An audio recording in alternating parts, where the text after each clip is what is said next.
하나님의 은혜와 사랑이 이 시간 함께 영상으로 예배드리는 여러분들에게 함께 하시기를 주님의 이름으로 축복합니다. 이 시간 찬양을 두 곡 하시고 예배를 시작하도록 하겠습니다. 먼저 부르실 찬양은 내 모든 삶의 행동, 다음으로 부르신 곳에서 함께 찬양하겠습니다.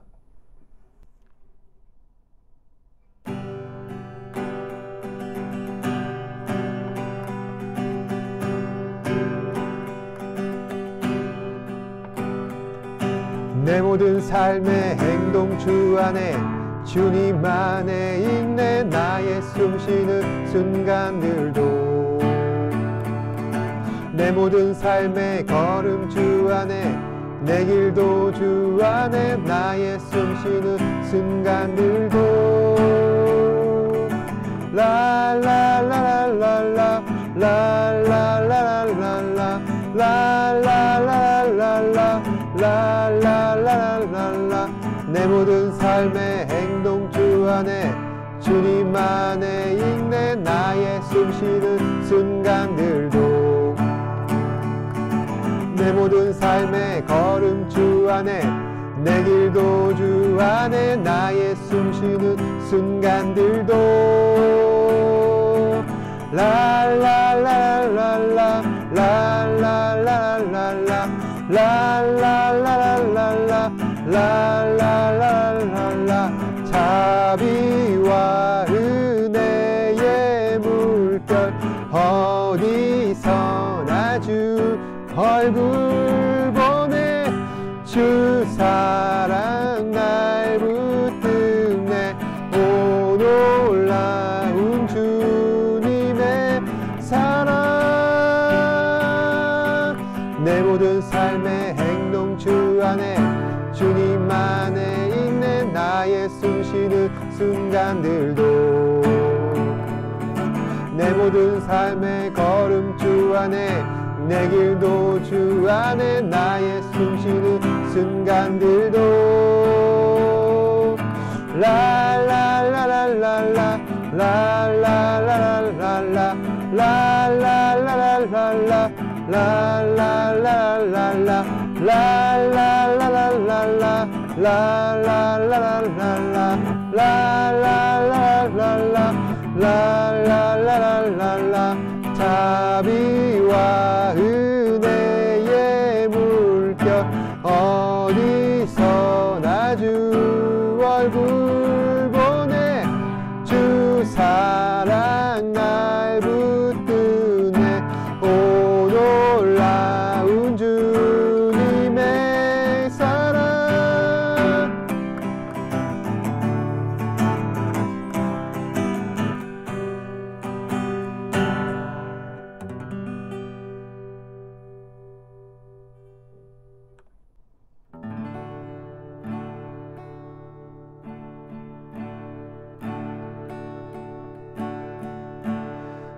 따스한 성령님 마음으로 보내 내 몸을 감싸며 주어지는 평안함 만족함을 느끼네.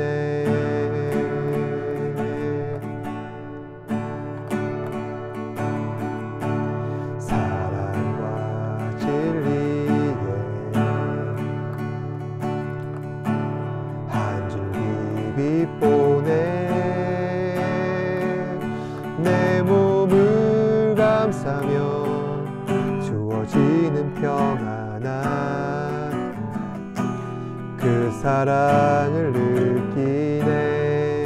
부르신 곳에서 나는 예배하네. 어떤 상황에도 나는 예배하네. 부르신 곳에서 나는 예배하네. 어떤 상황에도 나는 예배하네.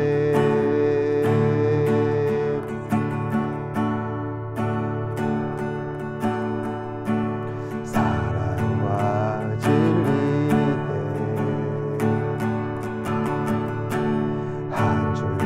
빛 보내 내 몸을 감싸며 주어지는 평안함 그 사랑을 느끼네 부르신 곳에서 나는 예배하네 어떤 상황에도 나는 예배하네 부르신 곳에서 나는 예배하네 어떤 상황에도 나는 예배하네 내가 걸어갈 때 길이 되고 살아갈 때 삶이 되는 그곳에서 예배하네 내가 걸어갈 때 길이 되고 살아갈 때 삶이 되는 그곳에서 예배하네 부르신 곳에서 나는 예배하네 어떤 상황에도 나는 예배하네 부르신 곳에서 나는 예배하네 어떤 상황에도 나는 예배하네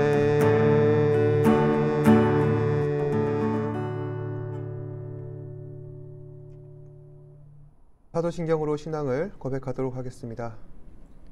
전능하사 천지를 만드신 하나님 아버지를 내가 믿사오며 그 외아들 우리 주 예수 그리스도를 믿사오니 이는 성령으로 잉태하사 동정녀 마리아에게 나시고 본디오 빌라도에게 고난을 받으사 십자가에 못 박혀 죽으시고 장사한 지 사흘 만에 죽은 자 가운데서 다시 살아나시며 하늘에 오르사 전능하신 하나님 우편에 앉아 계시다가 저희로서 선자와 죽은 자를 심판하러 오시리라. 성령을 믿사오며 거룩한 공예와 성도가 서로 교통하는 것과 죄를 사하여 주시는 것과 몸이 다시 사는 것과 영원히 사는 것을 믿사옵나이다. 아멘. 이 시간 예배를 위해서 제가 기도하겠습니다. 고맙고 사랑이 많으신 아버지 하나님, 오늘도 이 시간 예배의 자리에 우리를 초청하여 주셔서 하나님의 은혜로 말미암아 기쁨으로 예배를 드릴 수 있도록 인도하심에 감사합니다. 한 주간 우리의 죄와 연약함으로 인해 부끄러운 삶을 살았음을 고백합니다. 주님, 용서하여 주시고 예수 그리스도의 보혈로 말미암아 정결케 하여 주셔서 하나님 앞에 기쁨과 즐거움으로 드릴 수 있는 예배가 되게 하여 주옵소서. 아버지 하나님, 이 시간도 코로나19로 인하여서 많은 사람들이 고통받고 있습니다. 점차 확진자가 늘어가고 있고 상황이 엄중해지는데 이럴 때일수록 하나님을 더욱 의지하며 겸손한 마음으로 하나님의 뜻을 신뢰하며 나아갈 수 있는 우리 친구들 되게 하여 주옵소서. 그리하여서 절대로 교만하지 아니하고 모든 것을 하나님 앞에 맡겨드리며 의지하며 살아갈 수 있도록 성령님 인도하여 주시옵소서.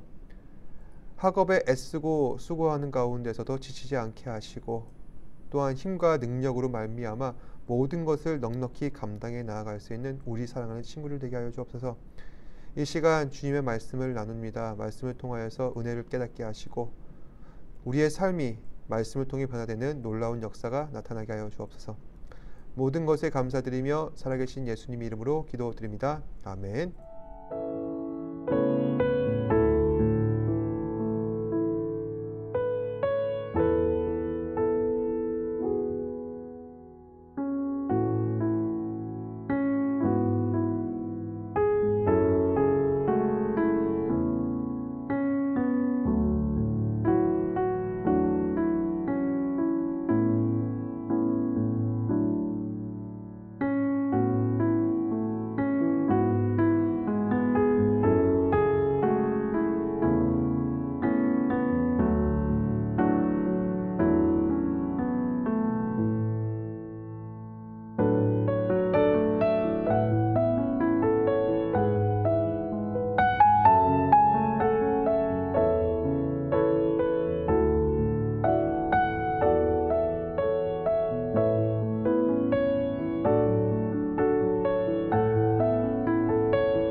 this crazy story at the beginning of the Bible. We have Adam and Eve, and they're in the Garden of Eden. And everything in this garden is great. It's exactly as it should be, except there's this one tree that they're told by God not to eat from because it's dangerous and it will kill them. So that's it. Avoid this fruit tree and we're fine. Right, it seems pretty simple. But in this garden, there's a snake, and it starts telling a different story. It says that if you eat of this tree, it's not going to kill you. In fact, it's going to make you become like God. And Adam and Eve, they believe the snake and they eat the fruit. And because of this, the goodness of the garden is tragically lost, and evil and death enters into God's good world. Now, why is there a talking snake in the garden? I mean, this thing is a problem. Yeah, it's very strange. And even more strange is the fact that the Bible doesn't say why or how this thing even got there. It just presents the snake as this creature who's in rebellion against God and that wants to get other people to doubt God's goodness and lead them on a path towards death. And so whatever this snake is, it's the source of evil that pervades our world and our lives, even still today. But there is some hope, because right here in the story, God makes this really interesting promise to Adam and Eve. That someone is going to come in the future, a son of Eve. And this guy's going to come and he's going to crush the serpent's head and destroy evil at its source. However, during this battle, the serpent is going to bite this guy's heel. So it's like a mutual destruction. Yeah, it's this very strange but beautiful promise. And it's just left hanging there until the next key moment in the story, when God singles out this guy named Abraham and says that through his family, goodness and blessing is going to be restored back to all of the nations of the world. And as we follow this family, we get to one of Abraham's great-grandsons, this guy named Judah. And he receives this promise that a king is going to come from his line and that the whole world's going to follow this king, and he's going to bring peace and harmony, and there'll be lots of food and wine and milk and vineyards, and it's going to be awesome. The first king that we meet from the line of Judah is a guy named King David. And he's a hero. Maybe he is the snake crusher. But it turns out that David is infected with the same evil as the rest of humanity. He never crushes the snake, just the opposite. However, God makes a promise to David that this king is going to eventually come from his line.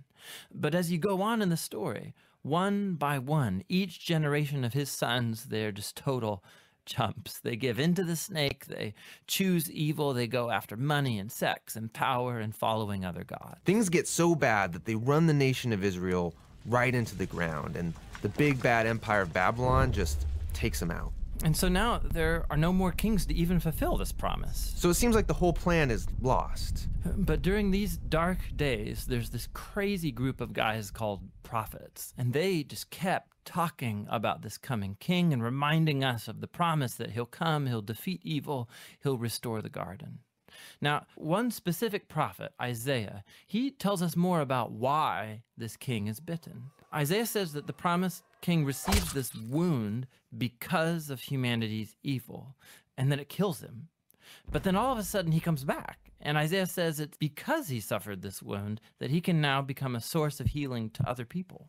But the Old Testament ends, and the snake-crushing king that everyone's been talking about never shows up. And this is why, when the New Testament begins, it introduces us to Jesus of Nazareth, not as some random guy, but as someone who comes to fulfill these specific ancient promises. Yeah, we learn that he's from the line of David, Judah, and Abraham. And he goes around Israel announcing that the goodness of God's kingdom is here now. And he begins confronting the effects of evil on people by healing them, by forgiving them of their sins and evil. Many people are now believing that this is, in fact, the promised king. But Jesus began telling his closest followers that he was going to become king and bring peace by taking the full effect of humanity's evil into himself. The fatal snakebite wound. Exactly. And so it seems like the serpent wins. And this story actually would be a tragedy except for what happens next. Jesus rises from the dead.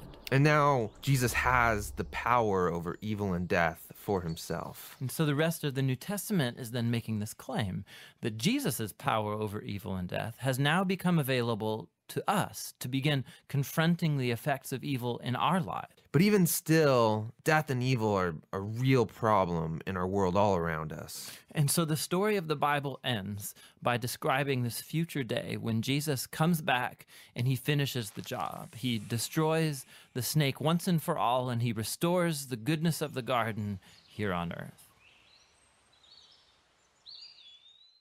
우리는 조금이라도 유명한 사람을 알고 있다면 내가 어떤 사람을 알고 있다라면서 자랑하기 바쁩니다. 마치 유명한 사람을 알고 있다는 사실 하나만으로 내 가치가 올라가는 것 같고, 유명인과 친분이 있다는 사실 하나만으로 여러 사람들에게 주목받을 수 있기 때문입니다. 음식점에 가면은 이런 모습을 간혹 보았을 것입니다. 벽 한쪽에 사인 액자가 잔뜩 걸려 있는 것이죠.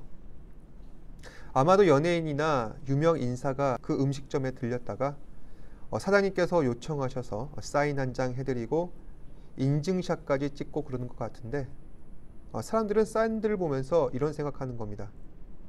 이 집 맛집인가 보다.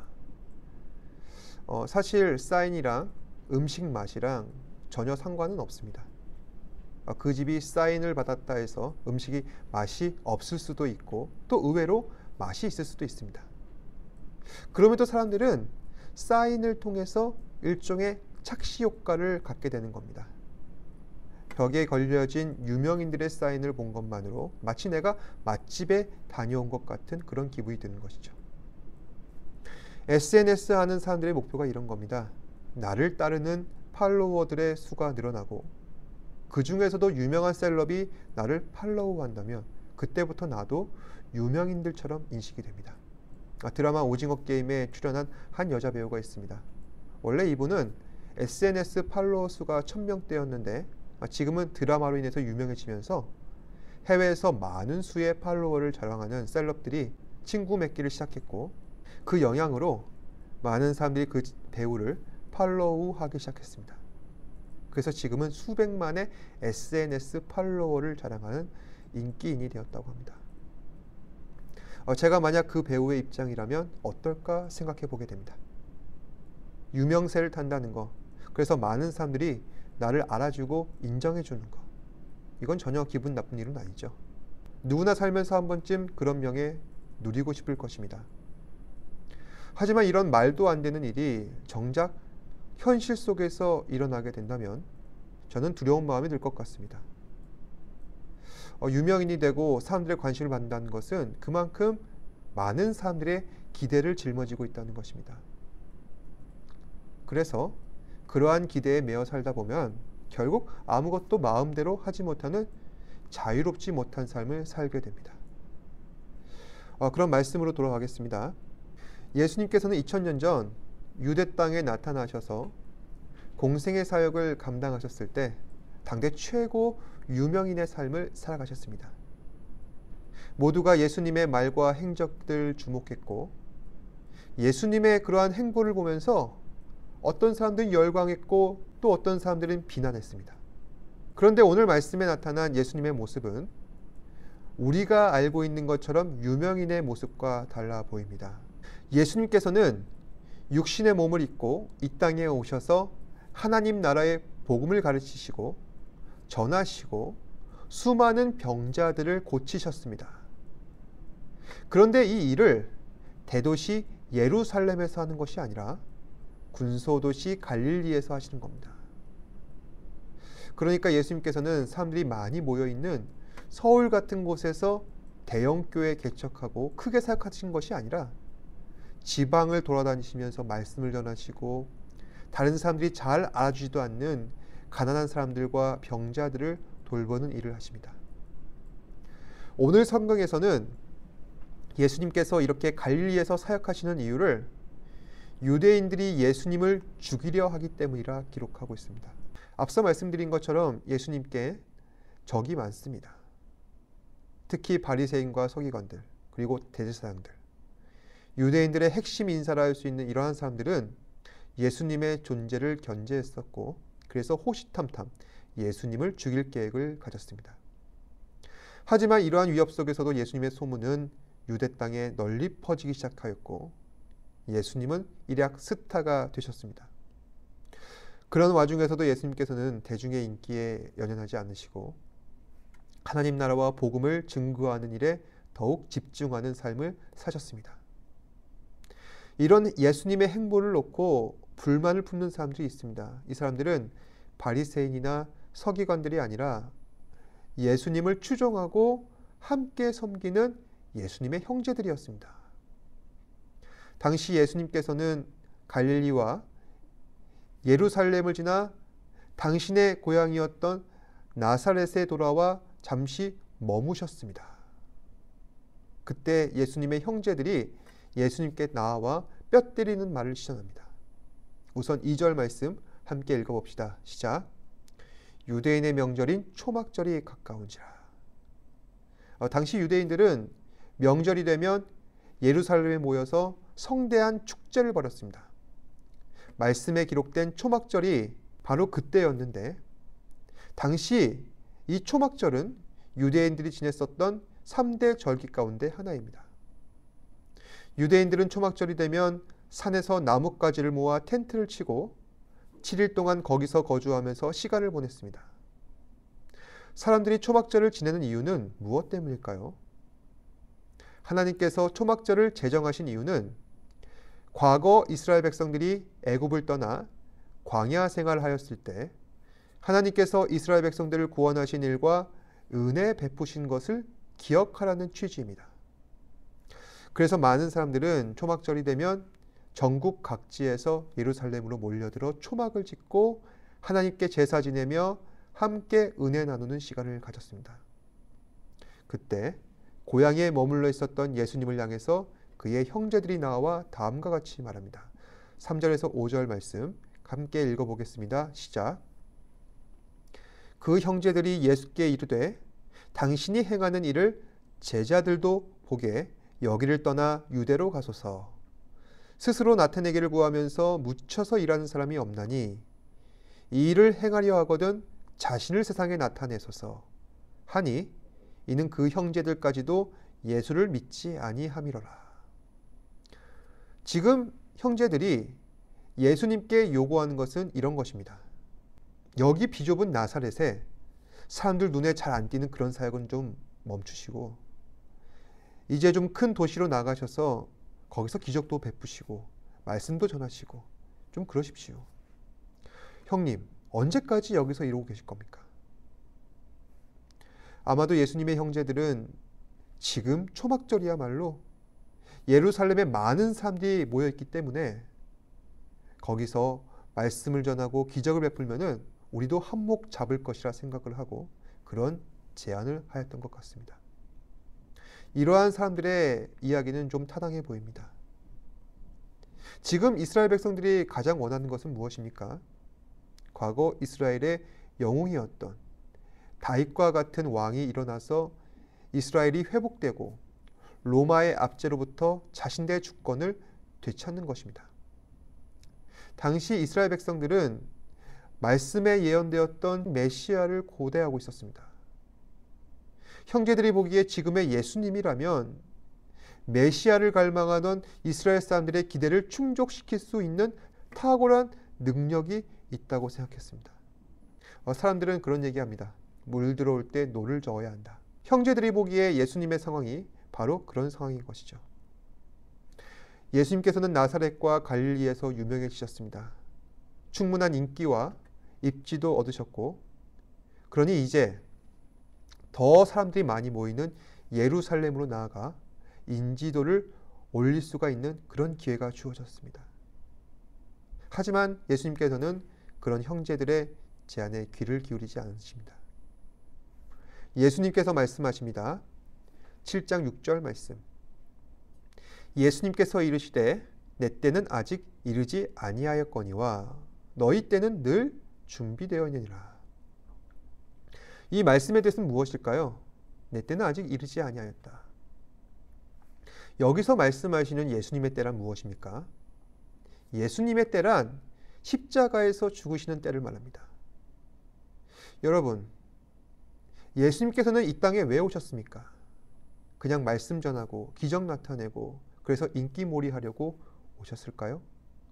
아닙니다. 예수님께서는 십자가를 지러 이 땅에 오신 겁니다. 예수님께서는 십자가를 지심으로 우리 모든 죄 문제를 해결하시고 다시 하나님과 인간을 화목하게 하는 그 계기를 마련하시기 위해 이 땅에 오신 것입니다. 그런데 예수님께서는 십자가에 죽으실 그때가 아직 임하지 않았다 말씀하십니다. 실제로 예수님께서는 형제들과 이 대화를 더 나누신 뒤에 공생의 사역을 계속해서 하십니다. 그러다 한참 뒤 가룟 유다의 배신과 유대 지도층의 계략으로 로마 군인들에게 잡혀서 빌라도 총독의 판결로 십자가에 죽임을 당하십니다. 하지만 그때는 아직 임하지 않았습니다. 그럼 예수님께서 말씀하신 너희 때는 늘 준비되어 있다. 이 말씀의 의미는 무엇일까요? 너희는 언제든지 나를 따라 십자가를 지고 복음을 전할 준비가 되어 있으라. 그때는 항상 준비되어 있다. 중요한 것은 과연 너희에게 그럴 각오가 되어 있냐는 것입니다. 예수님께서는 그의 형제들과 제자들에게 십자가를 지고 예수님을 따를 것을 요구하십니다. 그리고 예수님께서 십자가에 달려 돌아가시고 얼마 지나지 않아 형제들과 그의 제자들도 십자가를 지고 복음을 전하러 세상 밖으로 나갑니다. 우리에게도 예수님께서 그의 형제들에게 당부하셨던 십자가를 지고 세상으로 나가 복음을 전할 그때가 반드시 찾아올 것입니다. 그때가 언제입니까? 바로 지금이라는 것이죠. 하나님의 말씀을 듣고 변화받기로 작정한 지금 이때, 주의 말씀을 따라 순종하며 복음 전하기로 작정한 지금 이때가 그리스도의 말씀을 따라 행할 때인 것입니다. 사랑하는 여러분, 우리는 예수를 믿는다 하지만 정작 하나님 나라에는 관심이 없어서 그저 내 욕심만 충족하려는 이 목적을 위해서 예수님의 영광을 이용하는 그런 예수님의 형제들이 보여줬던 것 같은 잘못된 신앙생활을 할 때가 너무도 많습니다. 하나님께서는 오늘도 우리가 하나님 나라에 합당한 자로 살아가기를 원하십니다. 우리는 살아가면서 하나님 앞에 많은 것을 구해야 합니다. 지혜도 구하고 좋은 학교도 구하고 건강하게 살게 해달라고 구해야 합니다. 그러나 그러한 기도들이 이 땅에 하나님 나라를 세우기 위한 목적과 부합되지 않는다면 우리는 예수님의 형제들처럼 그저 예수님을 이용해서 목적을 채우는 신앙인일 뿐입니다. 이번 한 주간 예수님이 하나님 나라를 위해서 사셨듯이 우리도 하나님 나라를 위해서 우리 삶을 드리며 살아갈 수 있기를 주님의 이름으로 축복합니다. 기도하겠습니다. 고맙고 사랑이 많으신 아버지 하나님 감사합니다. 우리는 정말로 오늘 말씀을 통해서 예수 그리스도를 본받아 십자가를 지고 살아가기를 원합니다. 하지만 예수님의 형제들처럼 예수님께서 이 땅에 오셨다는, 그래서 기적과 말씀과 능력을 베푸셨다는 그 사실 뒤에서 자신의 유익을 추구하는 연약한 모습을 보일 때는 혹시 없는지요? 우리의 삶이 그러하다면 주님 용서해 주시고 하나님의 자녀로서 부끄럽지 않은 삶을 살아갈 수 있도록 한 사람 한 사람 붙들어 주옵소서. 주님께서는 십자가를 지실 그때까지 최선을 다해 공생의 사역을 감당하셨습니다. 우리도 예수님을 따라 십자가를 지고 세상 가운데에서 하나님의 자녀로서 살아갈 때가 지금 임했습니다. 하나님의 자녀로서 살아가는 일에 부끄럽지 않도록 성령님 인도하여 주시고 매 순간순간들마다 하나님 앞에 영광을 돌리며 살아갈 수 있는 우리 사랑하는 친구들 되게 하여 주옵소서. 모든 것에 감사드리며 살아계신 예수님 이름으로 기도드립니다. 아멘. 하늘에 계신 우리 아버지여, 이름이 거룩히 여김을 받으시오며 나라가 임하시오며 뜻이 하늘에서 이루어진 것 같이 땅에서도 이루어지이다. 오늘날 우리에게 일용할 양식을 주시옵고 우리가 우리에게 죄 지은 자를 사하여 준 것 같이 우리 죄를 사하여 주시옵고 우리를 시험에 들게 하지 마시옵고 다만 악에서 구하시옵소서. 나라와 권세와 영광이 아버지께 영원히 있사옵나이다. 아멘.